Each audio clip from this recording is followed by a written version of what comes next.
As ações de Donald Trump entraram no centro da disputa presidencial brasileira e já são vistas nesta segunda-feira, 4 de maio de 2026, como uma pressão direta sobre os pontos mais sensíveis do governo Lula: segurança pública, judiciário e desgaste político. Em Brasília, aliados de Flávio Bolsonaro avaliam que duas agendas vindas dos Estados Unidos podem mudar o ritmo da eleição: a possível volta da Lei Magnitsky contra Alexandre de Moraes e a tentativa de enquadrar facções brasileiras como PCC e Comando Vermelho como organizações terroristas. Quem conseguir parecer mais firme contra facções, abusos e desordem terá vantagem na reta decisiva. Já vou te contar tudo isso, mas agora você vai querer estar inscrito no canal para continuar bem informado, informações em tempo real, na melhor qualidade jornalística já vista, no padrão de credibilidade Milson Alves. O ponto central não é um apoio público de Trump a Flávio. Pelo contrário, até dentro do bolsonarismo existe a avaliação de que uma declaração direta poderia dar munição para Lula falar em interferência estrangeira. A força da estratégia estaria em outro caminho: Trump avançar em medidas concretas contra o crime organizado e contra autoridades acusadas por seus adversários de abusos judiciais. Assim, Flávio não precisaria aparecer como candidato de fora, mas como o nome brasileiro que melhor representa essas pautas dentro da eleição. A reportagem do Metrópolis mostrou que lideranças bolsonaristas apontam exatamente essas duas agendas como capazes de ajudar Flávio: a retomada da Lei Magnitsky contra Moraes e a classificação de PCC e Comando Vermelho como grupos terroristas. O cálculo é que a pressão americana colocaria Lula numa posição difícil. Se o governo brasileiro resistir, parecerá fraco contra facções. Se aceitar, reconhecerá que Trump puxou a pauta de segurança que a direita cobra há anos. É aí que o impacto fica pesado para o Palácio do Planalto.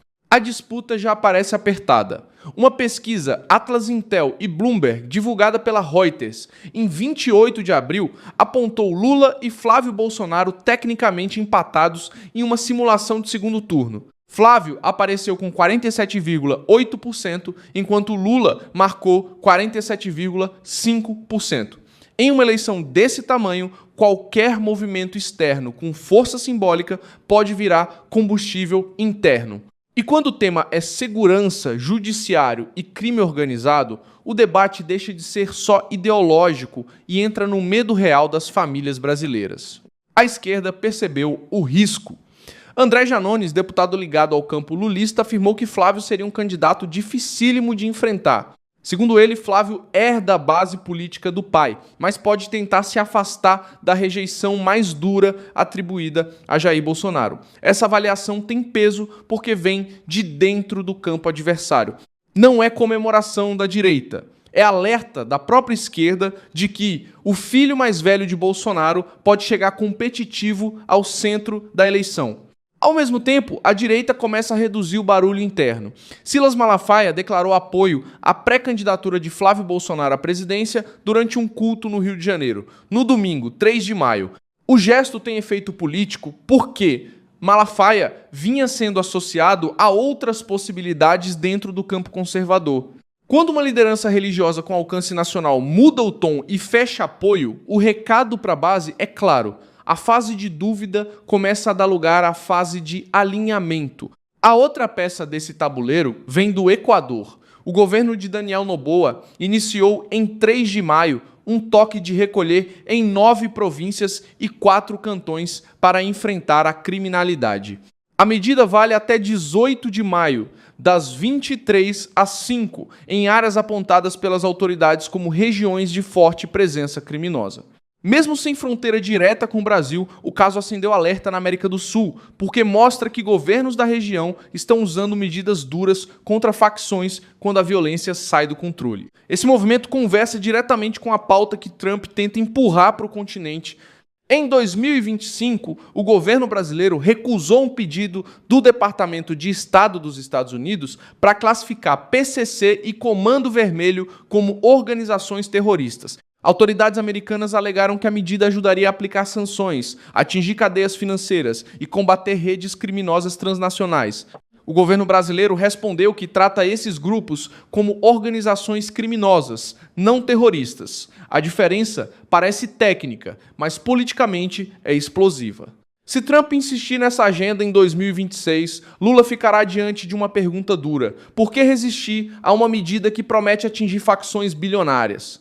A resposta jurídica pode até existir, mas a resposta política é mais difícil de vender para uma população cansada de assalto, domínio territorial, tráfico, medo e impunidade. Para Flávio, esse é o espaço. Ele pode falar de segurança com o apoio indireto de uma pressão internacional que coloca o governo Lula na defensiva. O tema também atinge o judiciário. A eventual volta da Lei Magnitsky contra Alexandre de Moraes, segundo Metrópolis, é vista por lideranças bolsonaristas como um fator eleitoral favorável a Flávio. A sanção já havia sido aplicada em 30 de junho de 2025 e revogada em 12 de dezembro. Para voltar, dependeria de uma decisão de Trump. O fato de essa possibilidade voltar ao debate mostra que o Supremo Tribunal Federal continuará no centro da eleição, e não apenas como instituição jurídica, mas como símbolo político. Esse é um ponto sensível para Lula. O PT tenta se apresentar como defensor da democracia, mas a direita conseguiu colar parte da imagem do governo ao Supremo Tribunal Federal, ao Tribunal Superior Eleitoral e às decisões contra aliados de Bolsonaro. Quando Moraes determina prisões, conduz inquéritos ou aparece ligado a processos políticos de grande repercussão, a base conservadora enxerga perseguição. Esse sentimento, mesmo contestado por adversários, existe e move votos. A prisão determinada contra o empresário e piloto William Frederico Jaeger, condenado por bloqueios em Santa Catarina após a eleição de 2022, reforçou esse clima. Moraes ordenou a prisão para cumprimento de pena de 5 anos, após condenação por tentativa de abolição violenta do Estado Democrático de Direito. Para críticos do Supremo, o caso entra na mesma lista de episódios usados para dizer que manifestantes da direita recebem tratamento mais duro do que outros grupos políticos. No campo do governo, outro desgaste veio da auditoria sobre vacinas. A revista Oeste informou que a demora do Ministério da Saúde na compra da Coronavac teria causado desperdício de pelo menos 260 milhões de reais, com 8 milhões de doses incineradas após o vencimento. O Ministério da Saúde culpou a gestão anterior e disse ter seguido regras administrativas. Mesmo assim, o tema atinge Lula porque devolve à esquerda uma cobrança que ela usou com força contra Bolsonaro durante a pandemia. O problema para Lula é que esses fatos não aparecem isolados.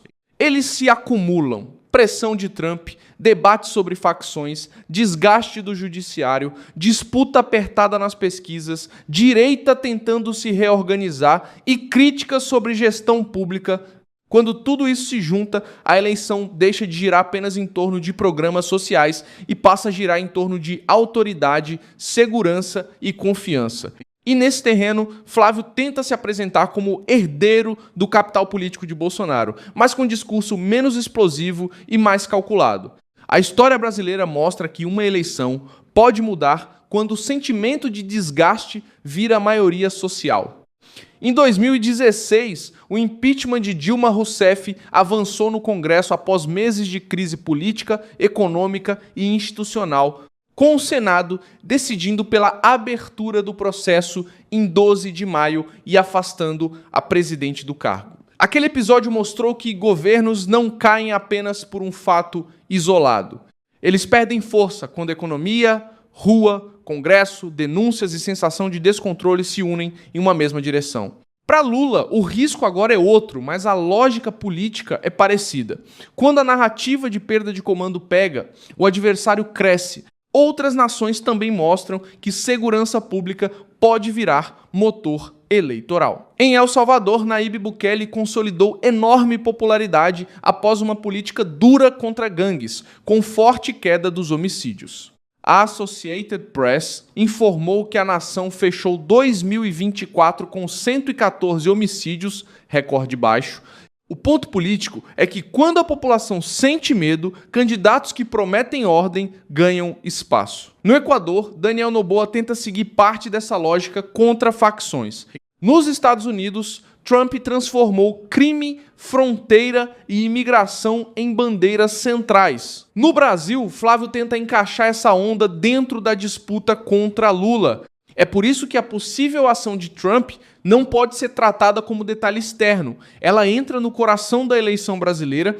Se os Estados Unidos retomarem sanções contra Moraes, o debate sobre judiciário voltará com força. Se avançarem contra PCC e Comando Vermelho, o governo Lula será pressionado a explicar sua posição diante das facções. Se Flávio conseguir unir essas duas pautas em uma mensagem simples, segurança e liberdade, ele pode transformar uma eleição difícil em uma disputa direta pelo comando do Brasil. No fim, a pressão de Trump pode não eleger ninguém sozinha, mas pode empurrar Lula para a defensiva e dar a Flávio Bolsonaro o tema que toda a campanha procura, uma mensagem fácil de entender, forte de repetir e ligada ao medo real da população. O embate está lançado e a pergunta que fica é simples. Quem conseguir parecer mais firme contra facções, abusos e desordem terá vantagem na reta decisiva. Eu sou Milson Alves, internacionalista, e meu propósito é te manter bem informado com a verdade todos os dias. Os links das notícias estão na descrição do vídeo. Deixa o like nesse vídeo, inscreva-se no canal e ao final dê uma olhada nos comentários para você ficar ainda mais bem engajado com a comunidade Milson Alves.